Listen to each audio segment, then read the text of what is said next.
أعوذ بالله من الشيطان الرجيم بسم الله الرحمن الرحيم وقال الذي اشتراه من مصر لامرأته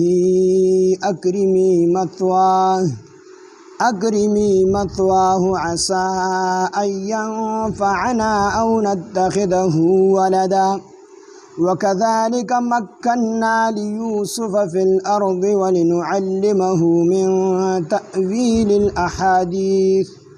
والله غالب على أمره ولكن أكثر الناس لا يعلمون صدق الله العظيم رب اشرح لي صدري ويسر لي أمري واحلل عقدة من لساني يفقهوا قولي رب زدني علما سبحانك لا علم لنا إلا ما علمتنا إنك أنت العليم الحكيم سورة يوسف دولسم سپارہ آیات نمبر 21 وقال الذي اشتراه من مصر لامرأته أكرمي مثواه دیگی یوسف علیہ السلام رونو بدے کافلے والا باندی پر ډیرو کمو پیسو خرڅ 20 درهم وی یا 20 درهم وی یا 30 درهم په دې باندې یوسف علیه السلام خرڅ کو په خپل ورونو قافلې والا باندې نو دې قافلې والا ته دا خبر وکړه دا غلام تختیدون کې دی او دې ډېر چلناک دی وی اسنه دې درنه او تختی دا یوسف علیه السلام او تاړې په دې اوخ باندې دغه دې ټوب وي نو چې دې او تختی نو سره بیا څه کوي نو دې ځان سره تړلې بوزه یوسف علیه السلام په اوخ باندې اتړو او دارونه ورسره وروستو روان دي مصر ته او د دې په زړه کې دا خیال ده چې اسنه دا یوسف علیه السلام د دې اوخ نه راټوب کی راو تختی یا دې ته سپلاره باندې جړه پریاد انګولا وکي او د دې په زړه اوس وزیدي را پریدي او راشي پلار ته الوینو زمونږ غټول خواري وجکم دی او به ووسی موږ د خپل پلار مخ کې ملامت شو نو د دې یری نه ورسره دا لس واړونه د قافلې سره روان دي مصر ته او دې د یوسف علیه السلام په لار روان دي په اوخ ته پاسه دي او دې ته په اشاره باندې وي چې ګورې الونه وی کنه الالو کو دې الوی نو الالو او دغه ټیم کې د یوسف علیه السلام عمر تقریبا 2 کاله دی ماشوم دی نو دا رونه ورسره روان دي یوسف علیه السلام په اوخ باندې ناست دي تړلې دي په اوخ باندې او دې بار بار ورته په سترګو کې وي چې ګورې الونه وی کو ال دی اوی نو بیا دی الالو دی وی کو دی کافرې والا ته اوی چې یاره زه د دې ورور ما او دی پلار په ما سره محبت کو دغه وجه دی زه کوی ته غورځولې ما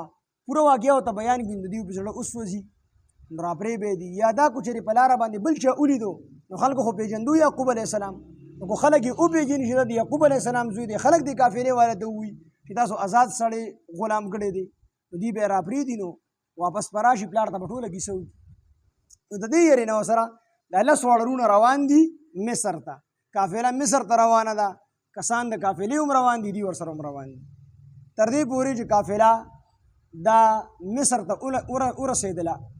او په مصر کې په یوسف علیه السلام خلکو خبرونه ورکړل چې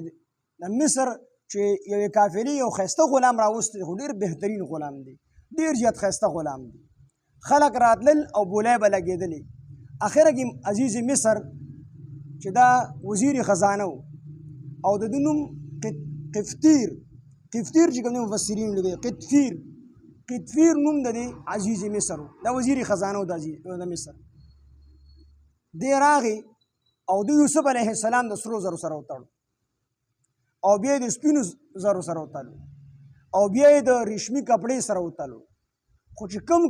قیمتي سیزانو د لال او جواهراتو سره مشکو د انبرو سره وتل چې کم قیمتي سیزانو د هغې سره به یو طرف ته به تله کې هغه کې خودو بل طرف ته به یوسف علیه السلام کې خودو هغه به کافرې والا ورکو بیا بل قیمتي سیز بیا راوړو یو طرف ته یوسف علیه السلام بل طرف ته قیمتي سیز هغه به کافرې والا ورکو دواړه به برابر کړل د سرو سره یو بیا راوتلو بیا د سپینو زرو سره وتلو بیا یې د لال او جواهراتو سره وتلو بیا د مشکو د انبرو سره وتلو بیا د ریشمي کپړې سره وتلو د ټولو قیمتي سیزونو سره یوسف علیه السلام وتلو او هغه قیمت او هغه سیزونه قافلې ته حواله کړ قافله لاړله او عزیز مصر قفطیر دا یوسف علیه السلام ځان سره راوستو او خپل کور کې ورله ځای ورکړو. الله داسې ذات دی چې د کوی نه یوسف علیه السلام راوچت کو او د عزیز مصر چې هغه د مصر وزیر خزانه و د هغه په کور کې ورله ځای ورکړو. او عزیز مصر راغی او خپلې بیبي د دې بیبي نوم یې زلیخا وه. دا خو واقعه مشهور ده، خلک وایي کیسه ختمه شوه، تا ته پته ونه زلیخا ښځه وه سړی. نو زلیخې ته عزیز مصر ووایي چې دا ګورې د عامو مریانو په شان د مرۍ نه دی، د عامو غلامانو په شان د غلام نه دی، دله بهترینه ټکانه ورکړه. او مفسرین لیکلي چې دی بې اولاده و. خپلې بیبي ته یې وایي چې دا غلام ښکلی وساته، خوراک څښاک اغوستل او پخپو کول د دې ټولو څیزونو یې ښکلی خیال وساته، ښکلی ځای والا ورکړه. د عامو غلامانو په شان د سلوک به د ده سره نه کوي. عبدالله ابن مسعود رضی الله عنه فرمایي چې 3 سړي یعنې 3 کسان دا په ټوله دنیا کې ډېر زیات عقلمند دي او دا ډېر معرفت شناس دي، پېژندونکي دي. یو عزیز مصر عبدالله ابن مسعود رضی الله عنه فرمایي او د ده باره کې نبي علیه السلام فرمایي چې تاسو قرآن زده کوئ نو د 4 کسانو نه زده کوئ. یو پکې عبدالله بن مسعود رضی الله عنه چې نبي علیه السلام حکم کړی تاسو قرآن زده کوئ د ده نه زده کوئ. نو دی فرمایي چې په ټوله دنیا کې 3 کسان عقلمند دي، ډېر عقلمند دي. یو پکې عزیز مصر دی چې د یوسف علیه السلام د مخکې نه وپېژن چې دا د کمال سړی. دویم یې دغه د شعیب علیه السلام لور چې کله موسی علیه السلام قبطي مړ کو او دی لاړو د هغې کوی نه اوبه راخېجولې، نو دغه لور چې و د شعیب علیه السلام هغې وپېژند او پلار ته وي بابا جانه ته خو به هسې یو نوکر نیسي، دا سړی په مزدورۍ باندې ونیسه، دا سړی ډېر امانتدار دی. وی هغې چې کوم دی پېژندلی و. او دریم ابوبکر صدیق رضی الله عنه دا هم ډېر عقلمند و چې ده په خپل ژوندانه باندې حضرت عمر رضی الله عنه خلیفه جوړ کړ چې زمانه وروسته به حضرت عمر رضی الله عنه خلیفه. عبدالله بن مسعود رضی الله عنه فرمایي چې په ټوله دنیا کې 3 کسان دا ډېر عقلمند دي او دا کسان یې چې کوم دی ښودلي. نو عزیز مصر راغی خپلې بیبي ته یې ویل چې ده به ډېر زیات خیال ساتي، د غلام د عامو غلامانو په شانتې مه ګڼه، دی به مونږ له آینده زمانه کې ډېره نفع راکړي یا به دی مونږ په خپل زوی سره ونیسو. یوسف علیه السلام په دغه کور کې تربیت کېدو او بیا وروستو د عزیز مصر دی پکې جیل ته لاړ. اوږده واقعه ده. د هغې نه وروستو بیا دی وزیر خزانه جوړ شو د دې خوبونو د وجې نه. او بیا چې کله د دې هغه بادشاه هغه مړ شو، د بادشاه نوم یې ریان بن اسید و. د مصر چې کوم بادشاه و ریان بن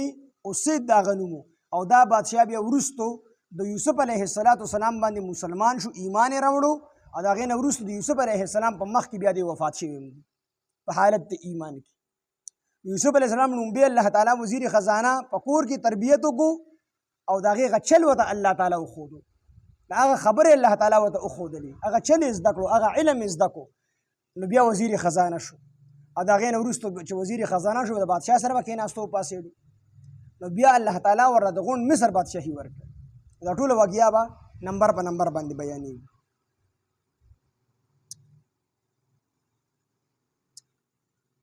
فرمایي وقال الذي او اوی هغه کس اشتراه چې واخېستو ده لره من مصر په مصر کې، عزیز مصر ته مراد دی، عزیز مصر یعنی قطفیر دی واخېستو. لمراته چاته وي لمراته خپلې ښځې ته اکرمي مثواه چې ساته دی په عزت سره، اکرمي په عزت سره ورکه، مثواه دله ټکانه یعنی په عزت سره دی ساته، ښکلې ځای وله ورکه، ښکلې خوراک وله ورکوه. عسا امید دی ان ینفعنا دا چې نفع به راکړي دي موږ ته، او نتخذه یا به موږ ونیسو ده لره ولدن بچي سره، په بچي سره به یې ونیسو، خپل زوی به یې جوړ کړو، زموږ اولاد نشته. وکذلک او دغه رنګې مکننا موږ قدرت ورکړی یوسف علیه السلام ته فی الارض په ځمکه کې، وروستو ته الله تعالی قوت او قدرت ورکړو په غونډه ځمکه کې. ولنعلمه او د پاره دی چې موږ وښیو ده ته من تعویل الاحادیث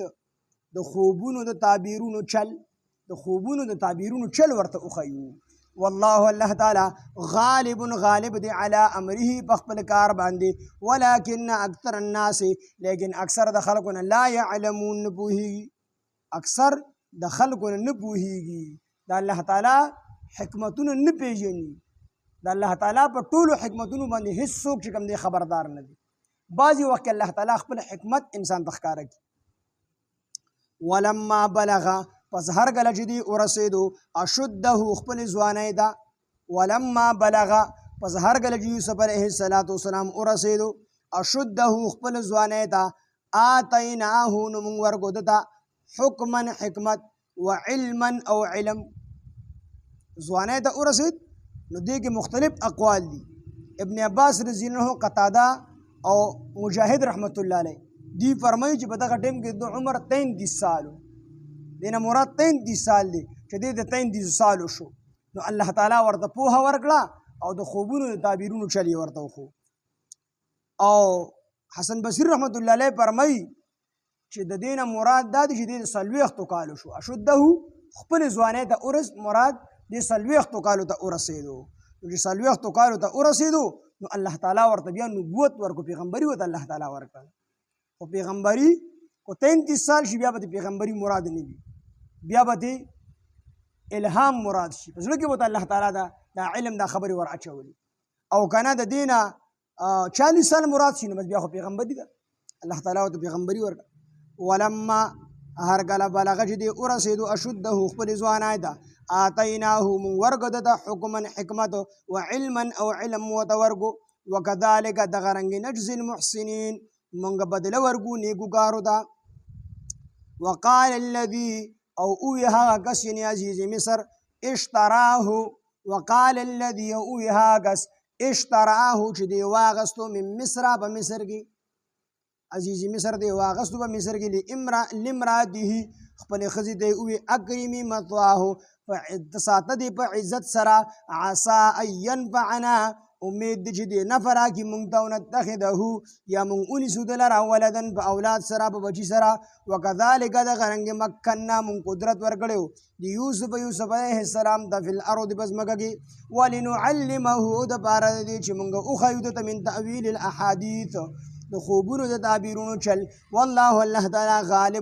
غالب دی على امره بخبل کار باندې ولكن اکثر الناس لا يعلمون لیکن اکثر د خلقونه نه پوهیږي ولما بلغ پس هر کله چې دی ورسېدو اشده خپل ځوانۍ ده آتیناه من ورګد ده حکما حکمت وعلما او علم وكذلك نجزي المحسنين دغه رنګ موږ بدله ورګو نیکوګارو ده سبحان الله بحمده سبحانك اللهم بحمدك اشهد ان لا اله الا انت نستغفرك ونتوب اليك سبحان ربك رب العزه عما يصفون وسلام على المرسلين والحمد لله رب العالمين